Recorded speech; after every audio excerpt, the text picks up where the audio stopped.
I'm Ben Summers, and welcome to the Shadow Banker Secrets podcast, based on the book I wrote by the same name. Today I'm joined by my good friend and colleague, Stephan Piscano. Stephan, it's good to see you.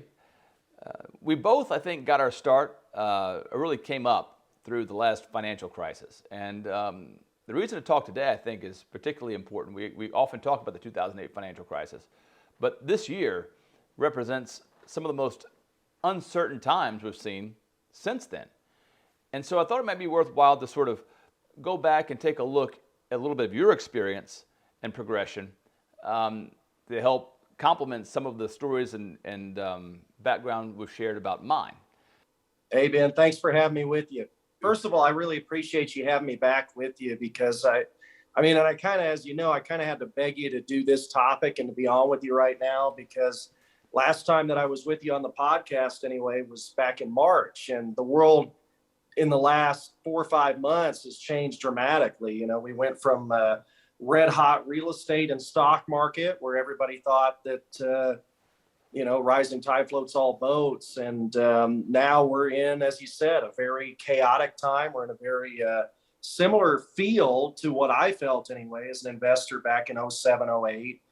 And it does kind of feel like the bottom's falling out. And so I know this is something you and I have really bonded over because, like you said, for me personally, as a real estate investor, I always say there's never been a time in my life where I made a better percentage return than I did in 2008, 2009, 2010.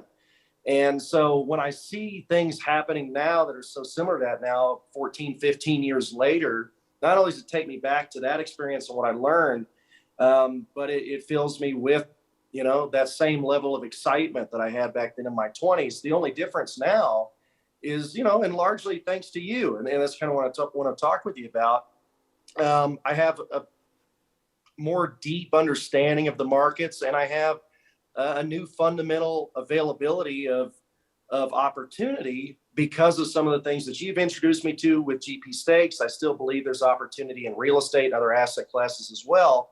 So I'm excited to kind of dive in with you a little bit, talk about what we've learned in the last 15 years, what we see happening right now, and hopefully we can add some value to people and a sense of comfort that it can be okay because, correct me if I'm wrong, but I think for you as well, the last market crash, we both did extraordinarily well. And I think that it's poised to have the same result this time if you act properly.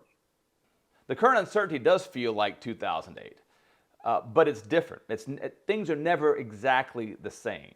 And so we both did really well during that period, but the same strategies and tactics we used back then aren't necessarily going to work the same way today.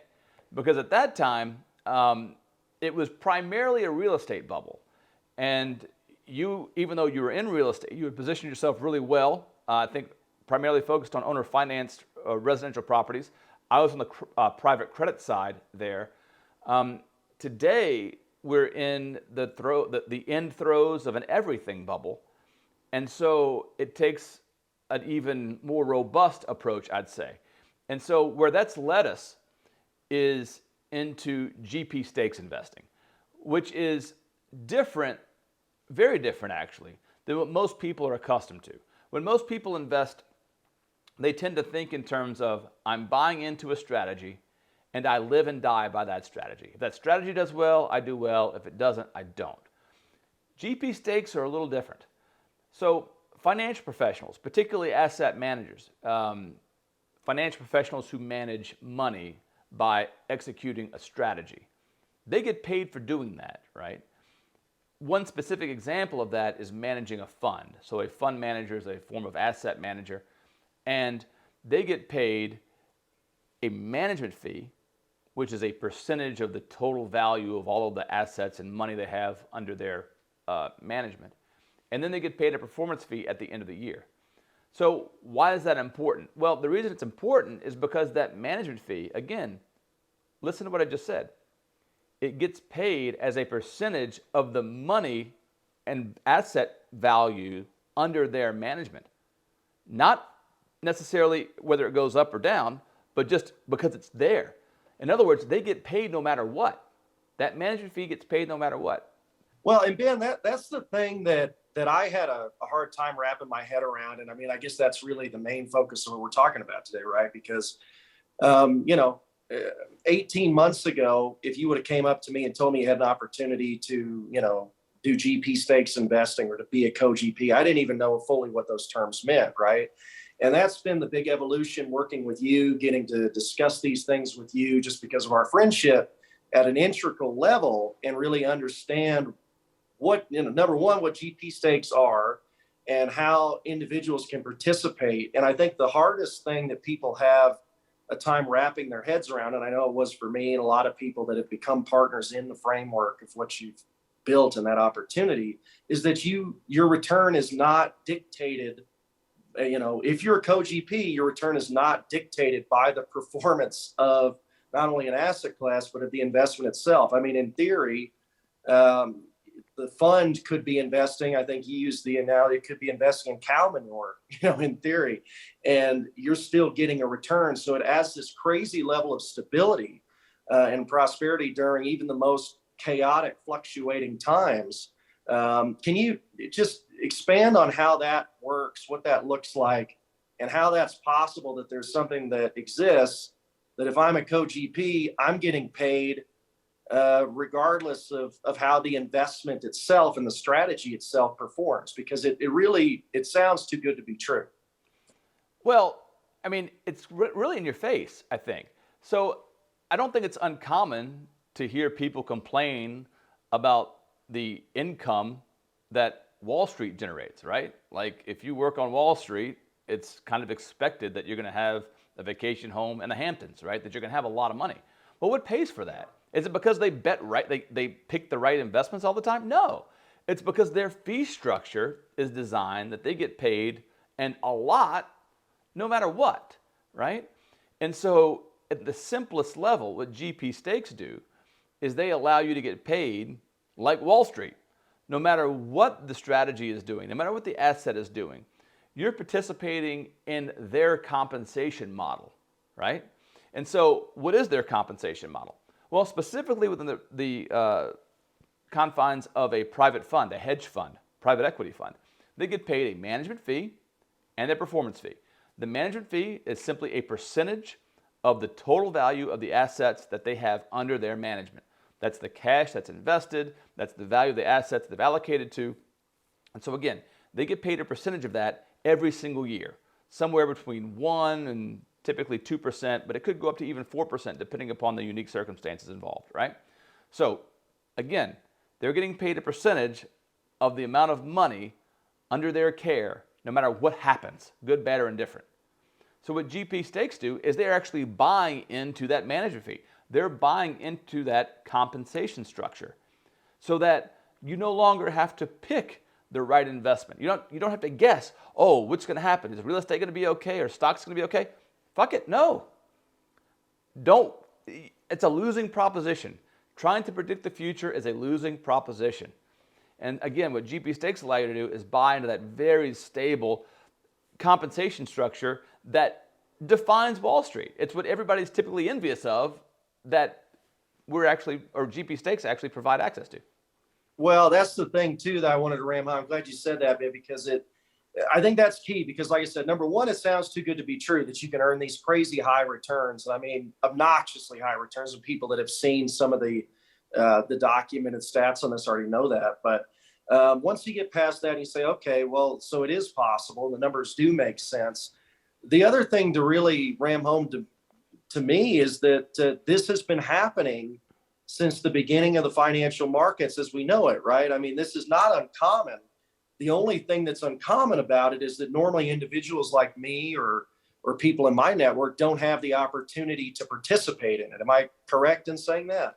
Yeah, that's a fair statement, right? So GP stakes have been gaining some traction in terms of popularity amongst the institutional crowd. But it's been around in principle for quite some time, right? You've got Goldman Sachs has a group dedicated to it, Dial Capital. So it's a thing, right? But as you said, it's not a thing that's made available to the public. I guess that leads me to a next question I have here. So talk to me, if you don't mind, about the framework. How is Adagio involved in this? what's the structure that you've implemented that actually does give that opportunity? And honestly, like I said, we've been kind of actively working on this together for 18 months or so. And in the last 18 months, you're seeing some of the big boys start to kind of piggyback on what you've done, in my opinion, at least, and seeing it be public, whereas I never personally saw it or heard of it before. But talk to me about, number one, what's Adagio's role in all this in providing that opportunity? Number two, how true is it that that the big boys are starting to make this opportunity available as well? And do you see it becoming mainstream in the next 5 to 10 years? Well, I'll answer the second question first. I don't ever see this becoming mainstream because the capacity is limited. It's not like you're buying into the equities market that has got a huge capacity, right? You can just dump billions of dollars in the market and not move the market. When you're looking at GP stakes, you're buying into the management of specific funds, and those management entities, first of all, there are only so many of them. There aren't that many of them. And then even amongst the ones that are around, the amount of their interests that they are able or willing to share is also capped. So it's not like it's an infinite capacity play that anybody can,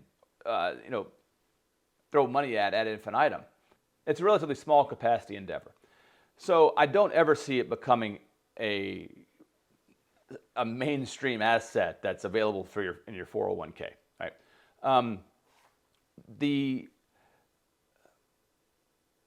As I mentioned, there are a few big firms like Goldman and others who do focus on this specifically.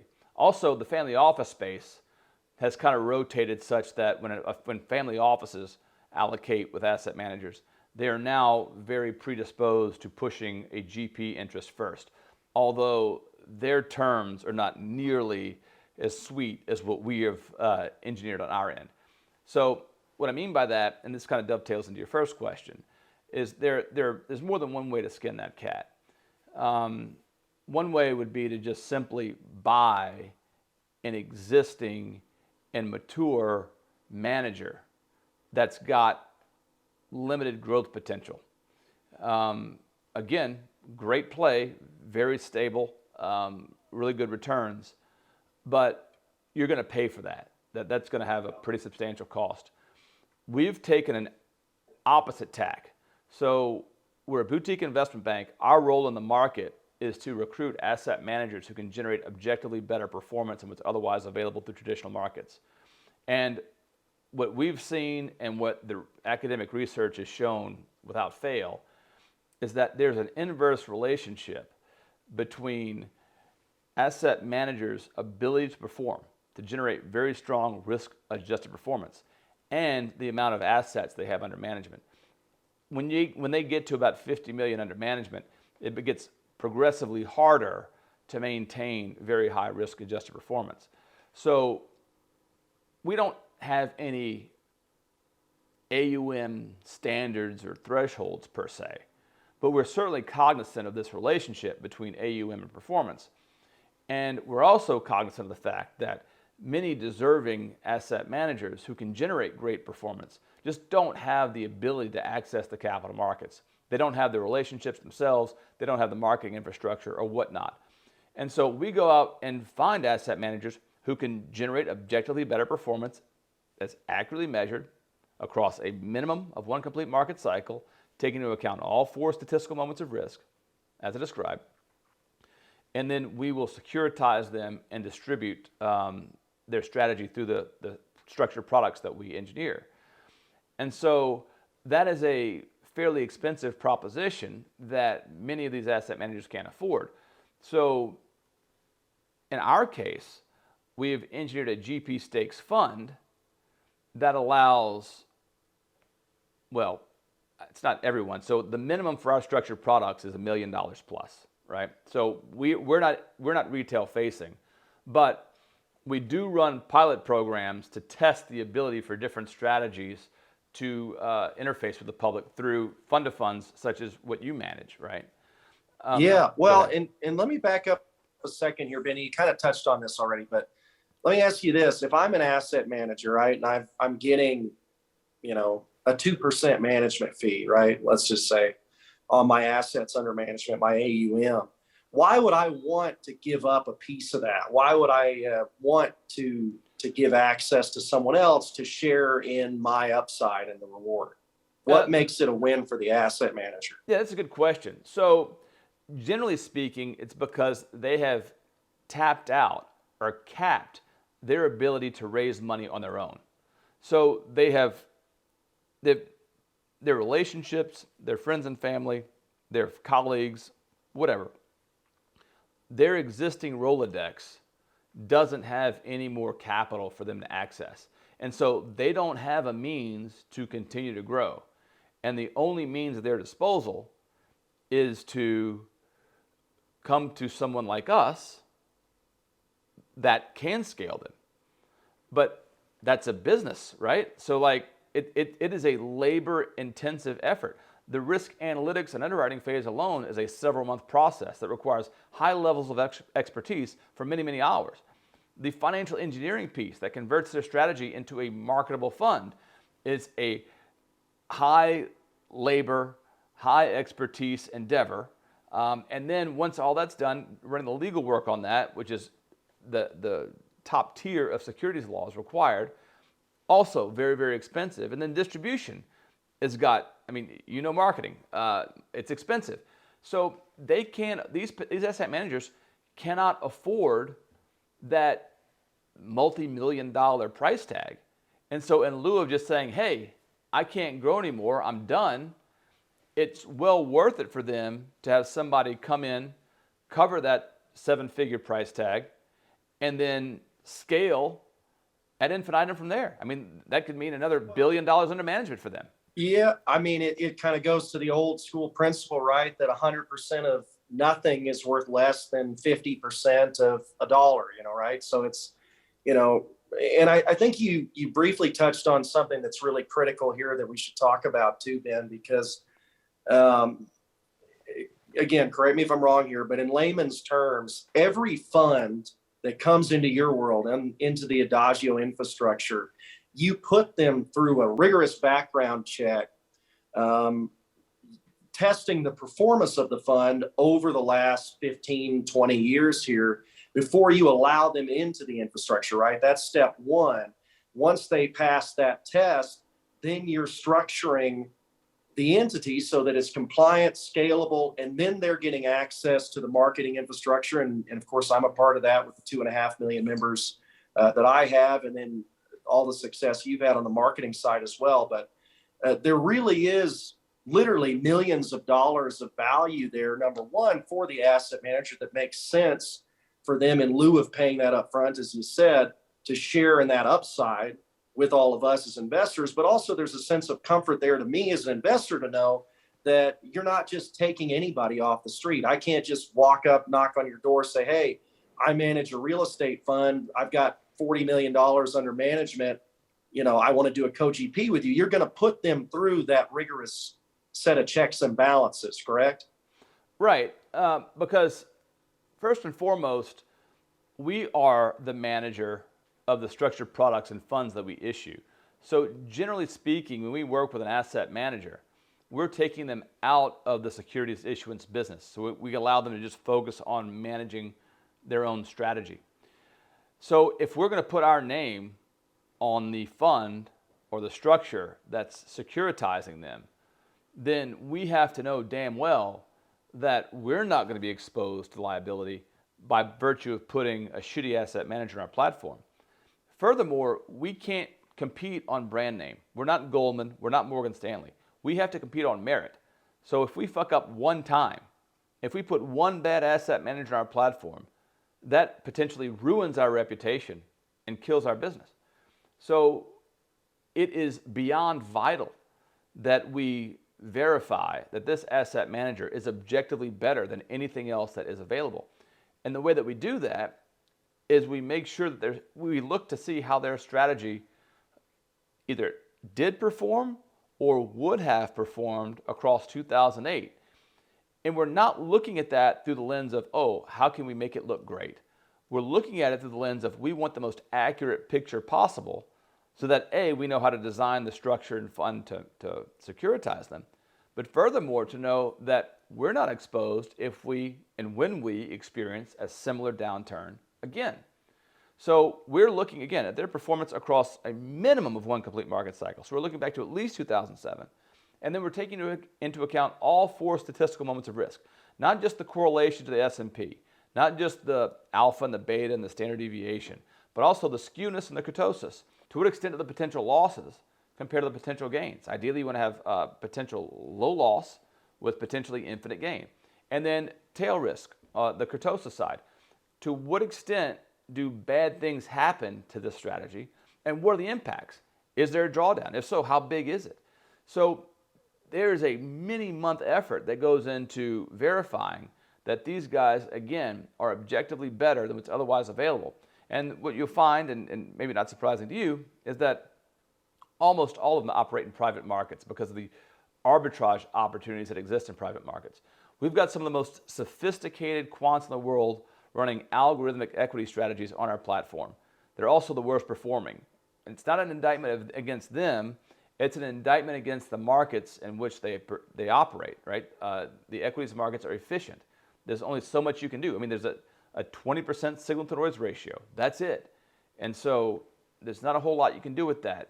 Now, if you're operating in a private market where there are inefficiencies in capital flows, inefficiencies in information flows, now there's arbitrage. You can buy something inexpensively from one person and sell it for a lot more to someone else just by virtue of the market being inefficient. And so that's what really opens up the opportunity that I think most of traditional finance is closed off to. And then when you superimpose the sophistication of institutional finance onto private markets with a responsible look at risk analytics across the market cycle, when you do take into account tail risk and skewness, then now you have a recipe for something incredible. And still surprisingly to me to this day, no one else is doing it. Well, yeah, I guess when you look at, I mean, and that's what kind of adds the extra piece to me, Ben, just as an investor, right?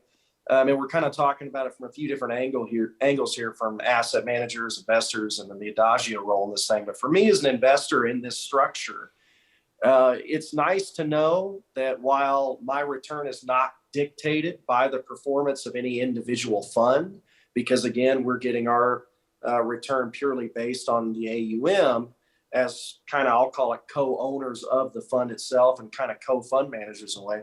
It's really comforting to know that you put each fund through that process.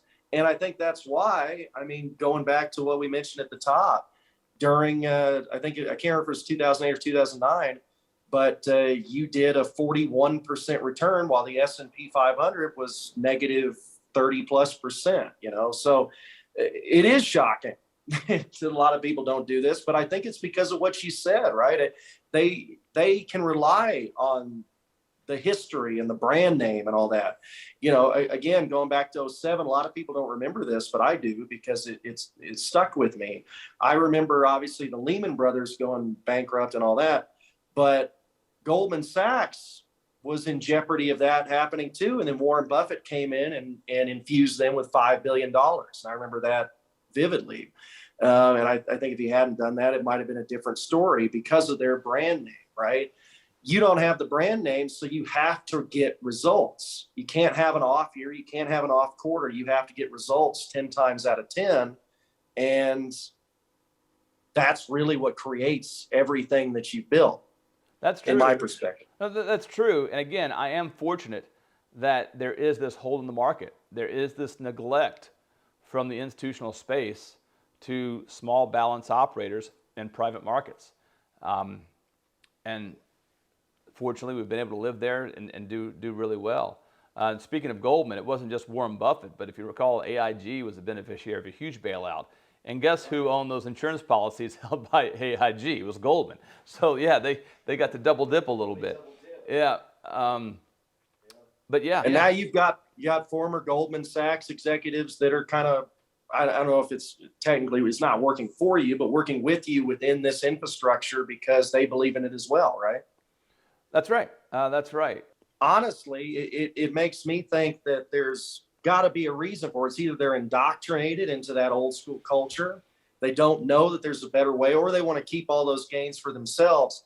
And that leads me into kind of a question that to the meat of this thing. If I'm watching this right now, this podcast episode, and I'm an investor, and I'm saying, okay, well, this all makes logical sense. This is intriguing. We're talking about generalities and we're not talking about any specifics here, but what types of returns are possible if I'm investing in GP stakes as a strategy? What types of percentage returns are possible for me to obtain?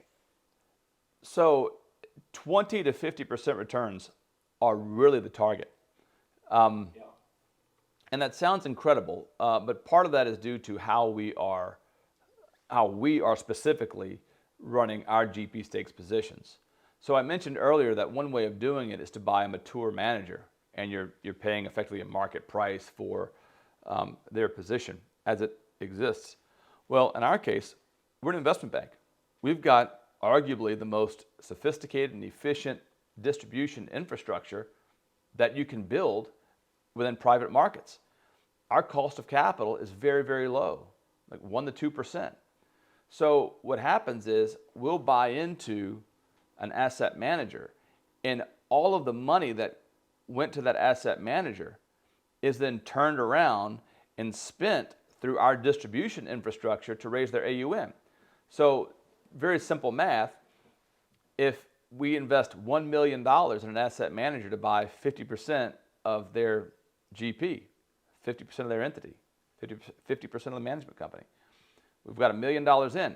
We take and use that $1 million. That same $1 million gets used to distribute their fund. Yep. Go ahead. Scale it up, yeah. Yep. Use that $1 million through our distribution infrastructure to raise capital for them. And so I mentioned that our cost of capital is 1 to 2%. Let's say it's 1% to make the math easy. So you have $1 million in this asset manager. Now we've bought 50% of their fees. So if it's a 2% management fee, we get half of that, 1%. That's 1% per year on the total assets under management. We take that $1 million. I said our cost of capital is 1%, so we spend $1 million, we should be able to raise $100 million with that. So now we bring $100 million into that asset manager. Well, the GP stakes position gets 1% of the AUM. 1% of $100 million is $1 million. So we put $1 million in for the distribution. We put $1 million in to buy the GP position. That same $1 million was used for distribution budget. That distribution budget pulls in $100 million, and now we get $1 million back in management fees on what we raised. $1 million in, $1 million back out via our share management fees. That's a 100% return. Yep. Well, this is the moment, Ben, where most people listening to this probably have a light bulb going off in their head like I did. They're like, what? You know, it's now people can start to see why I'm so excited about it and why this is such a unique opportunity, right? And again, it sounds too good to be true. And I mean, obviously any investments you're going to do, whether it's this or crypto or real estate, precious metals, anything else, do your homework, make your own decision. But the funny thing is when you do your homework, when you look at the numbers, the more you go down the road, the more it makes sense. And I think the way you just described it is a perfect layman's terms description of how it works. And well, let me ask you this though. So we're talking about the chaos in the marketplace. We talked about how 2008, 2009, you did a 41% return. Does this strategy, does GP stakes investing, what's the impact of a fluctuating marketplace to the extent that we're seeing in 2022? What does that do to those returns? Does that have any impact at all, or is it just flatline regardless? It's theoretically uncorrelated, right? Because again, the management fee is paid just on the money being managed, the money that's been raised effectively.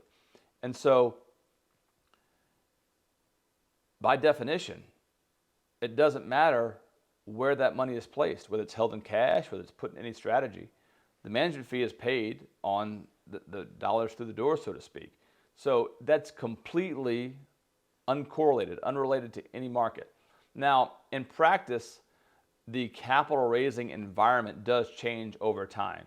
Marketing media evolve over time. And so there are changes to cost of capital. And sometimes, of course, if the market is scared, then it may be a little bit more difficult to raise money. But it gets a whole lot easier when you can show them that, hey, I know you're scared because the S&P is down, but while you and or your friends were losing money in the S&P, we were up 30% over that same period. It puts a lot of those fears, it assuages a lot of those fears.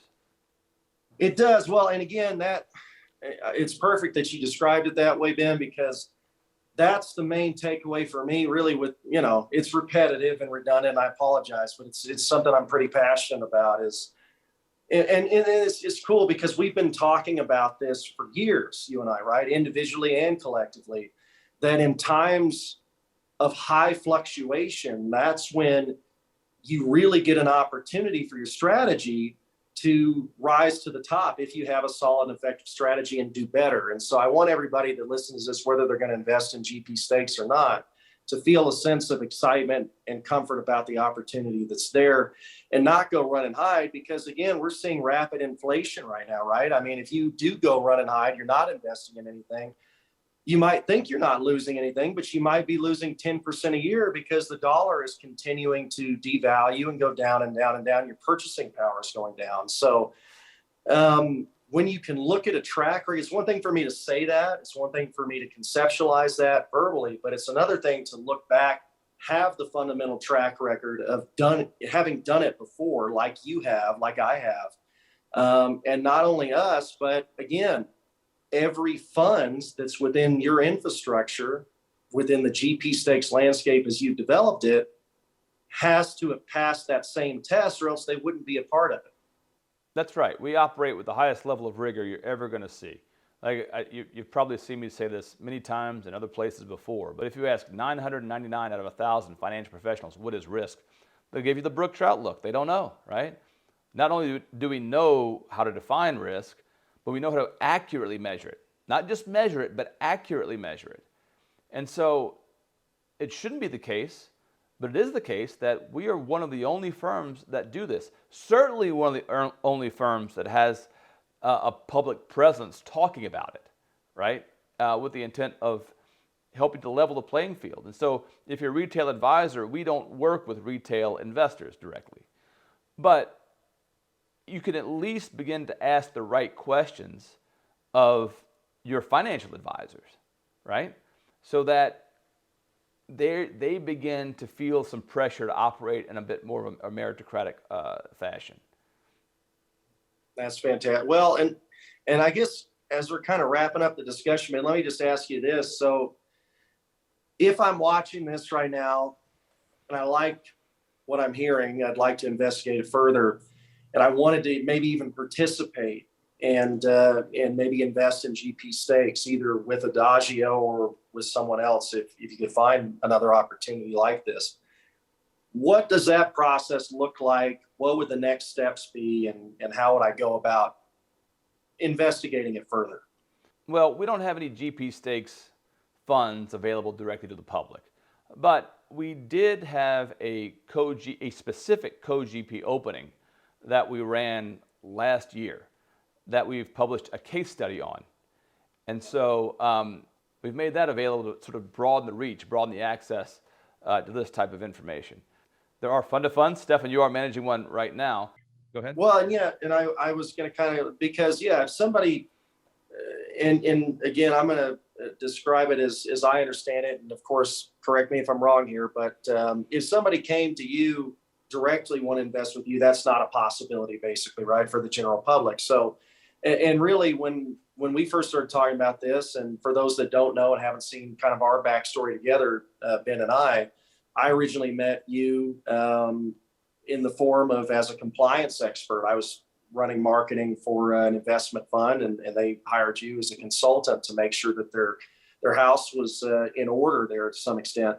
And but I didn't really start working with you until the GP stakes opportunity became available. And Basically, in the process of me wanting to be involved with this strategy, once I learned more and more about it because of our personal relationship, you were able to help me develop an investment club structure, a fund to fund, so to speak, so that potentially I could invest, people in my network could invest, and we can pool our resources together so that as a collective, we have the same investment horsepower, so to speak, that the big boys do, and we can get access to this opportunity. And am I correct in saying that, Vin? I mean, we do still have opportunities available, I believe. Am I correct in saying that? The co-GP opening that we had is closed, right? We've got the case study up that describes it. Now we do have a GP stakes fund that is open, but the minimum is 7 figures, and it's not retail facing. So we do work with fund to funds. Stephan runs fund to funds that participate in our products at times. And so it's obviously your prerogative to run that as you see fit. The purpose of this is to provide the technical support for people like yourself who are running fund to funds, that through your ability to raise capital and aggregate investors do have the economic horsepower to access our structures and funds and structured products, right? So we want to make that that general information available in terms of how does this stuff work? What are the Wall Street guys doing that seem to mysteriously always keep them on top of the financial pyramid? And then to the extent that people like yourself or others who do run funds, who are RIAs, and whoever may aggregate capital, and do want to provide objectively better performance through their feeder structures, we want to provide, again, the technical back expertise and support required to help them facilitate their own goals. Well, so Ben, so in layman's terms, am I correct in saying you're kind of a conduit to the opportunity itself for anyone that either has capital or has the ability to aggregate capital? Depends on your perspective. My thought was actually you're more of the conduit, right? So I guess so. Yeah, okay. Yeah, we have developed the thing, right? So admittedly, we're smaller than Goldman. We're smaller than Morgan Stanley, but we play the same game they do. And again, the nature of these types of structures, it's not pragmatic to offer them as a 506c fund or a crowdfunding effort to the public. It doesn't make sense to do that. But to the extent people like yourself, and again, other financial advisors and other private fund-to-funds managers, to the extent that they have a desire and interest and an ability to participate, that's where we would probably provide the unique access. So Goldman's not doing that, right? It's good old boy. They have no desire or really benefit. Right. They're keeping it in their sort of nepotistic family. And whereas here we're saying, look, we can't engage the retail directly, but we're happy to engage with conduits to retail. Again, whether it be financial advisors or fund of funds like yourself that have the ability to aggregate capital and pursue a merit-based approach, who are making allocation decisions based upon what's best as opposed to any sort of emotional bias to an asset class. No, that's fantastic, Ben. And I know for me as an investor and me as someone that has a large network of other investors, that's been a huge piece. But let me ask you this. So we've talked about people like myself from an individual investment standpoint. If I'm at, maybe one tier up from me, if I'm a financial advisor, if I'm an RIA, is there a way to work me into the framework of this? And is there a way to work kind of a more institutional setting like that into the framework of GP stakes investing?